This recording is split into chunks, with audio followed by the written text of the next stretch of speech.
निवेदन बहुत एकाग्रचित होकर सत्संग के प्रत्येक शब्द को हृदयंगम करने का भरसक प्रयत्न करें।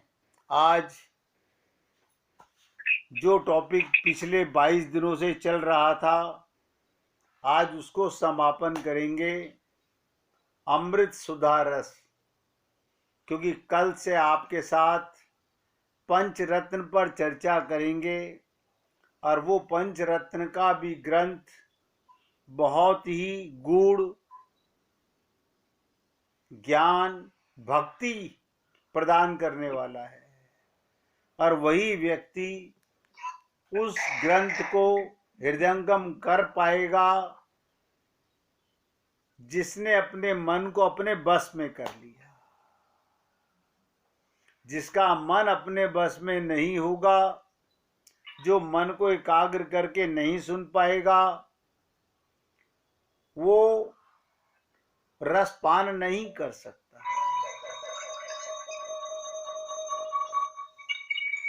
आज के सत्संग को शुरू कर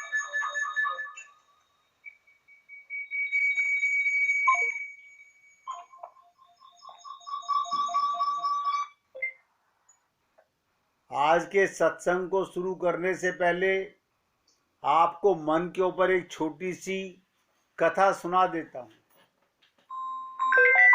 बहुत ध्यान से सुनिएगा। आप और हम सब लोग अपने अपने मन के गुलाम हैं। हम सब गुलाम हैं। इस मन का क्या भरोसा, इस मन का क्या भरोसा। एक संत एक छोटे से आश्रम का संचालन करते थे। एक दिन उनके पास रास्ते से एक राहगीर को पकड़कर अंदर ले आए और शिष्यों के सामने उससे प्रश्न किया, यदि तुम्हें सोने की असरफियों की थैली रास्ते में पड़ी मिल जाए तो क्या करोगे? ध्यान से सुनिएगा। संत एक राहगीर को पकड़ के ले आए आश्रम में, अपने शिष्यों के सामने पूछा, यदि तुम्हें सोने की असरफियों की थैली रास्ते में पड़ी मिल जाए तो क्या करोगे? वो आदमी बोला, तत्क्षण उसके मालिक का पता लगाकर, तुरंत उसके मालिक का पता लगाकर उसे वापस कर दूंगा, अन्यथा राजकोष में जमा करा दूंगा। संत हंसे और राहगीर को विदा कर शिष्यों से बोले, ये आदमी मूर्ख है, ये आदमी मूर्ख है, झूठ बोल रहा है कि मालिक को ढूंढूंगा नहीं तो राजकोष में जमा करा दूंगा। शिष्य बड़े हैरान हुए कि गुरुजी क्या कह रहे हो? इस आदमी ने तो ठीक ही कहा। सभी को ये सिखाया गया ऐसे ही किसी पराई वस्तु को ग्रहण नहीं करना चाहिए। थोड़ी देर बाद फिर संत किसी दूसरे को अंदर ले आए आश्रम में, उससे भी वही प्रश्न किया। उस दूसरे राहगीर ने उत्तर दिया, क्या मुझे मूर्ख समझ रखा है? जो स्वर्ण मुद्राएं पड़ी मिलें और मैं लौटाने के लिए मालिक को खोजूं? तुमने क्या समझ रखा है? वो राहगीर भी चला गया तो संत ने कहा, ये व्यक्ति बहुत शैतान है। शिष्य बोले, हैरान हुए कि पहला मूर्ख और दूसरा शिष्य शैतान। आखिरकार गुरुजी क्या चाहते हैं बताना हमारे को। अब की बार संत तीसरे राहगीर को पकड़ के अंदर ले आए और वही प्रश्न उससे भी दोहराया। राहगीर ने बड़ी सज्जनता से उत्तर दिया, महाराज अभी तो कहना बड़ा मुश्किल है। बहुत ध्यान से सुनिएगा। तीसरा राहगीर बोला, अभी कहना बड़ा मुश्किल है, चांडाल मन का क्या भरोसा। आप और हम लोग अपने मन के गुलाम हैं, पूरे कायल हैं मन के। मेरा मन मेरा मन। और ये कह रहा है इस चांडाल मन का क्या भरोसा, कब धोखा दे जाए। एक क्षण की खबर नहीं, यदि परमात्मा की कृपा रही, सद्बुद्धि बनी रही तो लौटा दूंगा। संत बोले ये आदमी सच बोल रहा है। इसने अपनी डोर परमात्मा को सौंप रखी है। ऐसे व्यक्तियों द्वारा कभी गलत निर्णय नहीं होगा।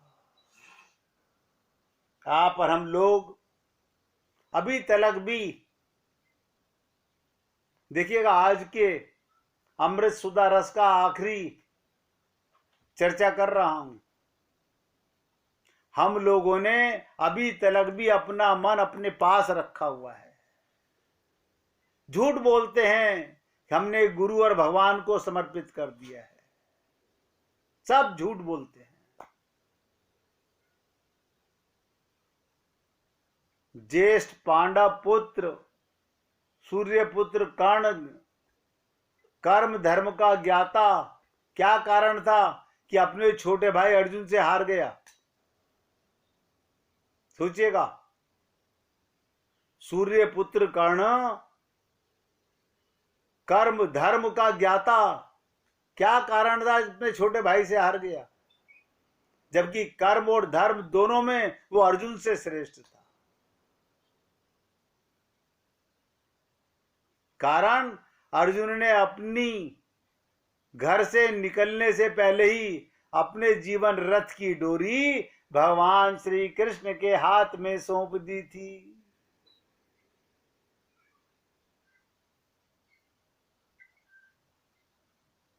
आप और हम लोग अपने मन की डोरी किसी गुरु भगवान को नहीं सौंप सकते। नहीं सौंप सकते। क्यों? अभी हम अपना कल्याण करना नहीं चाहते। आपको और हम सबको इसी प्रकार अपने मन और जीवन की डोरी जब तक अपने गुरु और प्रभु को नहीं देंगे, विश्वास कीजिए जितने भी उतार चढ़ाव आएंगे जीवन में लेश मात्र भी अंतर नहीं पड़ेगा। नतीजा ठन ठन गोपाल मिलने वाला है। धोखा देने से क्या होगा? खाली तिलक धारण कर लेने से, माला कंठी धारण कर लेने से, पूजा पाठ कर लेने से, सात्विक कहला लेने से, भक्त कहला लेने से बात नहीं बनेगी। बात बनेगी केवल एक शब्द से, पूर्ण शरणागति। और शरणागति किसकी करनी है? मन बुद्धि की। आज की चर्चा का टॉपिक है जीवन का परम स्वार्थ, परमार्थ क्या है। कल भी चालू किया था ये शब्द मैंने। स्वार्थी तो सब हैं, लेकिन परमार्थ को, परम स्वार्थ को नहीं जानते। ये जो आप और हम लोग अंधा बाटे रेवड़ी फिर अपने को दे, आप अपने मुंह में मियां बिट्ठू बने हुए हैं। हम सब लोग, हम बहुत अच्छा काम कर रहे हैं। ना ना ना, परम स्वार्थ नहीं जानते। उसके लिए श्रीमद् भागवत महापुराण में कहा गया, जिन मनुष्यों की बुद्धि, याद दे से जिन मनुष्यों की बुद्धि और मन योग में निपुणता प्राप्त कर चुका, निपुणता माने शरणागति कर चुका, जिन्होंने अपने गुरु का और भगवान का योग कर लिया। योग माने संग कर लिया। अपने परिवार में रहना है, संसार में रहना है, समाज में रहना है, मन का बुद्धि का समर्पण करना है, बस नहीं करते। उनके लिए सब प्रकार से बस इतना ही अपना स्वार्थ है। देखिएगा, जिन्होंने समर्पण कर दिया, योग हो गया, उनके लिए अपना स्वार्थ परमार्थ है। वे अपनी आत्मा और परमात्मा का एकत्व साक्षात्कार करें, अनुभव करें। कहने में बड़ा आसान लगता है, त्वमेव माता से पिता त्वमेव, तमेव बंधु से सखा त्वमेव, तमेव विद्या से द्रविणम त्वमेव, तमेव सर्वम मम देव देवा। ये झूठ बोलते बोलते हमारी जबान नहीं चलती, मुंह में छाले नहीं पड़ते, हृदय के अंदर कोई एहसास नहीं होता हम क्या भगवान से कह रहे हैं। अंदर बैठा हुआ है और वो सब महसूस कर रहा है। हम कितने झूठ बोल रहे हैं। हमने कल आपसे निवेदन किया था कि योग अंतर्मुखता की सीमा है। जो मिले हुए भगवान से ही नहीं मिल सका, वो क्या किसी से खाक मिलेगा। हमारे अनंत जन्मों के माता पिता पत्नी बच्चे अनंत जन्मों में अनंत लाखों करोड़ों हो चुके होंगे। किससे मिल लिए आप? जिनके साथ रहते हो उनसे भी कभी नहीं मिले हो। मिलने का मतलब होता है उनमें परमात्मा का साक्षात्कार करना। और जो व्यक्ति अंतर्मुख हो जाने पर बाहरी विषयों में किसी प्रकार की दिलचस्पी नहीं रख जाती, ना उनका चिंतन ही होता है। हम लोग सारा दिन संसार का चिंतन। हम देखो हमारे अंदर कितनी कमियां हैं। हमारे अंदर हम सब में हैं कमियां। हम रोज सुनते हैं ये चोला बड़ा अनमोल मिलता है मुश्किल से। चाहते हैं हम कल्याण करना अपना। ये बड़ी इंपॉर्टेंट बात है। देखिए आप सब सुन रहे हैं, भाई साहब ने कहा मुझ में 25% फर्क है। आप और हम लोग अपने अंदर 100% फर्क मान के बैठे हुए हैं। हम समझ रहे हैं हम तो सत्संग सुन रहे हैं, अब तो भगवान को मिल चुके हम। धिक्कार है हमें अपने आप को। छल कपट भरा पड़ा हुआ है हमारे अंदर।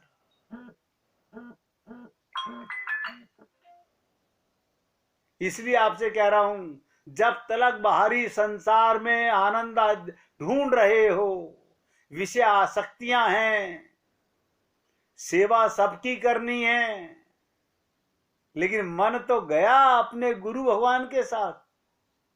अब तो केवल व्यवहार करना है संसार में। हंसते के साथ हंसना है, रोने के साथ रोना, एक्टिंग करनी है, लेकिन हम ऐसा नहीं करते।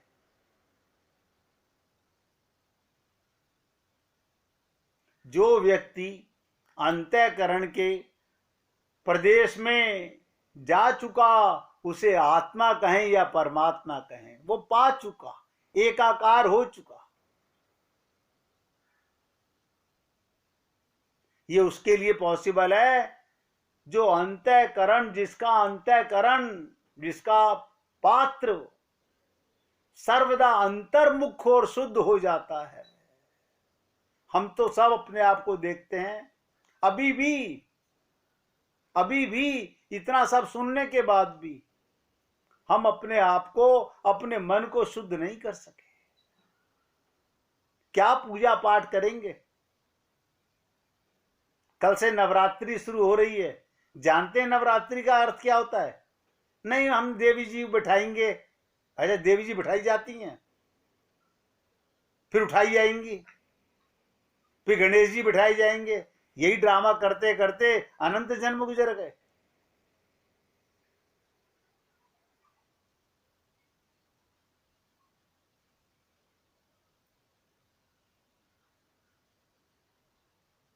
इसलिए आपसे निवेदन कर रहा हूं, मत धोखा दो किसी को। हम किसी को धोखा नहीं दे सकते, क्योंकि भगवान को नहीं दे सकते, गुरु को नहीं दे सकते। हम किसको दे रहे हैं?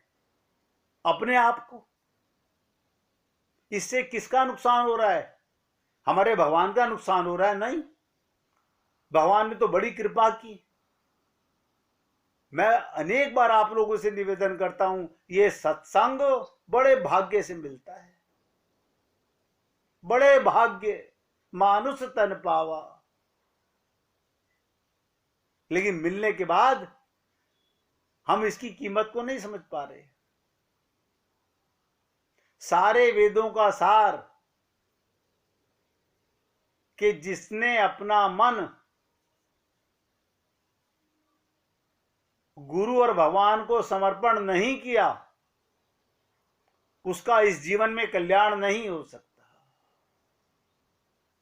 वो लाख कोशिशें कर ले, उसके जीवन में भक्ति आ ही नहीं सकती।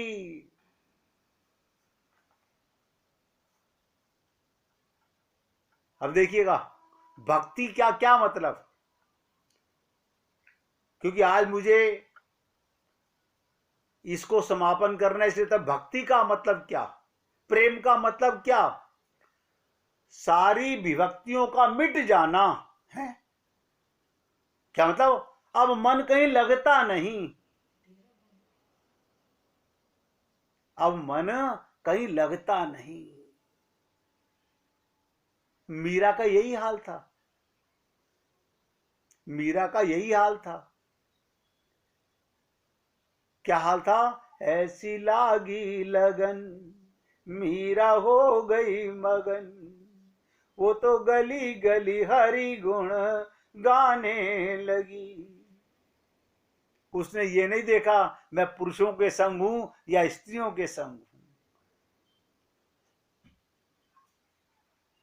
जिसका संग किया उसमें भगवान को देखा।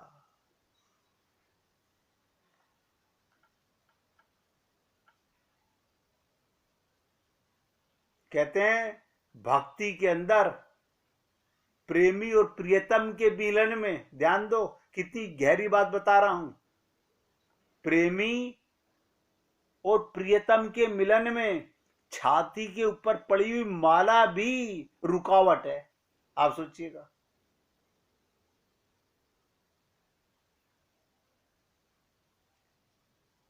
मिलन में एक माला भी रुकावट है। भक्त और भगवान के बीच में किसी प्रकार का आवरण, पर्दा नहीं, चाहे वो कितना भी झीना क्यों ना हो, कितना भी झीना क्यों ना हो, वो भी रुकावट का कारण है।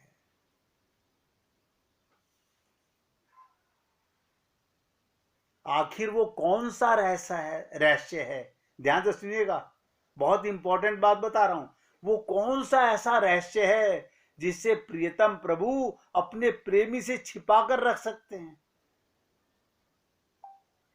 क्या रहस्य है? प्रेम के सामने सारे पर्दे फट जाते हैं, प्रेम के सामने सारे पर्दे फट जाते हैं। जहां प्रेम है वह पर्दा नहीं, वह दिखावा नहीं, वहां छल कपट नहीं है, वहां तो एकाकार होना है। सारी दूरी समीपता परिणित हो गई, खत्म हो गई। इसी से अनन्य भक्ति, इसी से अनन्यता कही जाती है। यत्र सर्वत्र तत्क्षणम, देखिएगा क्या कहा, यत्र सर्वत्र तत्क्षणम, भगवान की अनन्य भक्ति है, सर्वत्र उन्हें देखना। जिसको देख रहे हो, जित देखूं तित श्याममयी है, श्याममयी है, सर्वत्र भगवान नजर आने लगे। अपने में, पराय में, निद्रा में, जागरण में, ब्रह्मा में, प्रकृति में, जहां दृष्टि जाए जो दिखे वही उसी में अधिक तो क्या, उसी रूप में भगवान का दर्शन। ये भगवान का दर्शन है। भगवान ने तो कहा ना, मोह को तू क्या ढूंढे रे बंदे, मैं तो तेरे पास में। यही जीवन का सबसे बड़ा स्वार्थ और परमार्थ है। मिले हुए भगवान से नहीं मिल पा रहे, मिले हुए भगवान से नहीं मिल पा रहे, मिलना नहीं चाह रहे, धोखा देना चाह रहे हैं। वो मिला हुआ है, उसे कहीं से पकड़ के नहीं लाना, अपने आप को पकड़ना है उससे मिलाने के लिए, अपने आप को रोकना है। ये मन कहते हैं यो मन मेरो बड़ो हरामी, इतना चंचल मन है, एकाग्र नहीं होता। क्यों? हम रोकना नहीं चाहते, क्योंकि हमारे संसार में काम चल रहा है छल कपट से। संसार में आप धोखा दे सकते हो, अपने आप को धोखा कैसे दोगे? और धोखा भगवान को दे नहीं सकते, गुरु को दे नहीं सकते। इसलिए स्वार्थ, ध्यान दीजिएगा, परम स्वार्थ और परमार्थ क्या है, सरल शब्दों में सुन लीजिएगा। अच्छा लगे तो जीवन में उतारने का प्रयत्न कीजिए। मैं तो आप लोगों से केवल निवेदन करता हूं। क्या भाव हैं भक्त के? लो प्यारे मेरा सब कुछ ले लो, लो प्यारे मेरा सब कुछ ले लो, तन ले लो, मन ले लो, बुद्धि ले लो, मेरा अहंकार भी ले लो। मुझे मिटा दो, मैं नहीं रहना चाहता, आप में समाना चाहता। यही है राधा भाव, यही है समर्पण भाव, यही है प्रेम भाव। माधव रटते रटते माधव हो जाना बड़ी मुश्किल है, बड़ा कठिन काम है। राधा का माधव होना, राधा सब कुछ छोड़ सकती है, राधत्व कैसे छोड़ दे? हम अपने आप को नहीं मिटाना चाहते, अपने आप को बचाए रखना चाहते हैं। जब तक हम हैं, मैं रहूंगा, तब तक वो नहीं है। अगर भगवान को पाना है तो खुद को मिटाना पड़ेगा, अपने अस्तित्व को भुलाना पड़ेगा। राधा को भी तो माधव बनने की बेचैनी है, वो तड़प उठती है, हर आत्मा तड़पती है, और उस प्रेम की पीर में वो सब पुकार के राधा राधा राधा, तब राधा भाव पूर्ण होता है।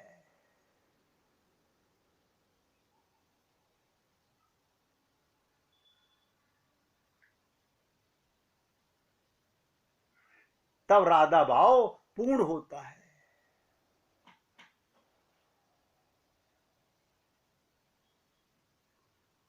आप सोचिएगा, जब भगवान श्री कृष्ण वन में गैया चराने जाते थे, क्या कहूं मैं आप लोगों से, हिरण और हिरणी संभोगरत होते हुए भी आप पलक भगवान को देख रहे हैं, अपने शरीर को भूल गए, फूलों में भोरे गुंजायमान हो रहे हैं। जो भी कमल खिले नहीं थे वो भी इन्हें देखकर खिल गए, भगवान को देखकर। इनके लिए बादलों में छत्र लगा दिया, हल्की बूंदें पड़ने लगी।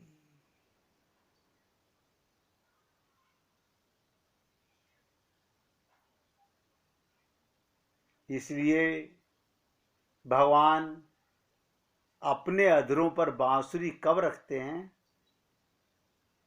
भगवान अपने अधरों पर बांसुरी कब रखते हैं? जब हम अपने शब्दों में अगर कहूं, निर्वस्त्र हो जाते हैं, मैं को मिटा देते हैं। हम अपने को बचाए रखना चाहते हैं, मिट जाए तो भगवान मिलता है। एकांत मौन व्रत की धारणा बन जाए। ब्रज कहते ना, बज रही थी बांसुरी, जड़ भी कंपित हो उठे, चेतन की कौन कहे, जड़ पत्थरों से आंसू बहने लगे। सब नाचने लगे, अपने अपने पंखों को फैलाकर घूमते, अपने पंखों को हिलाते हुए। सोचिएगा, जड़ चेतन सब नाच जाता है।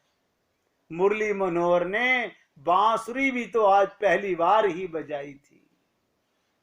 जिस दिन एक बार हमारे चित्त में भगवान की बांसुरी बज गई, फिर वो मिट नहीं सकती। मैं निवेदन करूंगा, भगवान को ही पाने के लिए आप और हम लोग इस मनुष्य शरीर में आए हैं। बाकी सब धोखाधड़ी का काम है। केवल सेवा ही परम धर्म है। किसी चीज में अपनापन करना, अपना मानना सिर्फ एक मूर्खता के अलावा कुछ नहीं है। और इस प्रेम को पाने के लिए स्वयं को मिटाना पड़ेगा। भगवान के कृपा के पात्र बनने के लिए सब चाहते हैं भगवान का कृपा का पात्र बनना, लेकिन करना नहीं चाहते, मिटाना नहीं चाहते। इसके लिए क्या करेंगे?